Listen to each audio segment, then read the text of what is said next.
Hello, today we're going to be looking at breaking pallets. Our next big project is going to be building a potting shed, and I'm going to be using wood from pallets for doing it. Now, I've watched lots of different videos about how to break pallets down. There's lots of techniques out there on YouTube for it, and I just want to talk to you about what I've found that works. Now, the main thing that you see is you see people with sledgehammers and blocks pulling them apart, and I can tell you now it's very hard work to actually pull a pallet apart. It's not a simple process, and when you're doing it with the blocks and the sledgehammer, yes, it will work, but it makes an enormous amount of noise, and I can tell you, living in a residential street, you're not going to be very popular by the time you pulled a few pallets apart with the amount of noise you're making with it. So what I'm going to do is I'm going to run through some of the tools that I've found to work for doing this. Now, there's a lot of nails in pallets, so the first thing you're going to want is you want some decent grips and a claw hammer here for getting the nails out. So that's the simple bit once we've got the planks off. So we'll run through that in a minute. You're going to want a decent crowbar just for pulling things apart. Sometimes you can't get in very easily on pallets, and just having one of these will make it easy. Now, the main thing that I've found that makes the process a lot easier is this is called a pallet buster. And they're not particularly expensive, but they are designed for pulling pallets apart, and it does make it a lot easier. If you've only got one pallet, maybe you don't want to invest in it, but if you're doing a big project, you're going to be pulling apart a load of pallets. I think I paid £21 for this. It's well worth it as an investment, and it makes the process a whole lot easier. So what we'll do is we'll go across to a pallet now, and I'll show you how this works.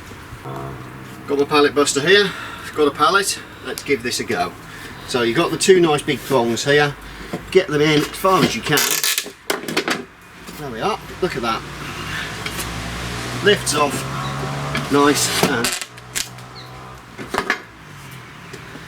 first piece off. And this, believe me, is very quiet and very easy compared to any of the other techniques.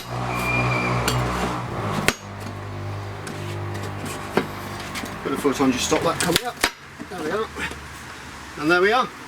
Nice easy technique. Very much recommend getting one of these if you've got a few pallets to do.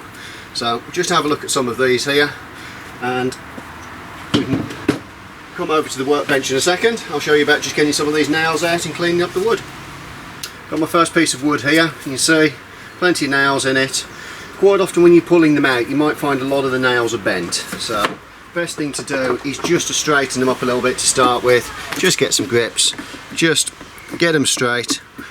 Straighter they are, the easier they come out. Then just using your claw hammer, knock the heads down. Flip, pull them out. Simple as that. So, just need to go through, get the rest of the ones out of this, but that's all we need to do, and that is the technique I have found for breaking down pallets to be the easiest. There's lots of other techniques you'll see out there. As I say, you don't need to have the pallet buster, but if you've got a big project to do, you're going to be breaking down pallets, it's a worthwhile investment for a small amount of money. And hopefully you're going to be seeing me building the potting shed in a series coming up soon. Thank you very much.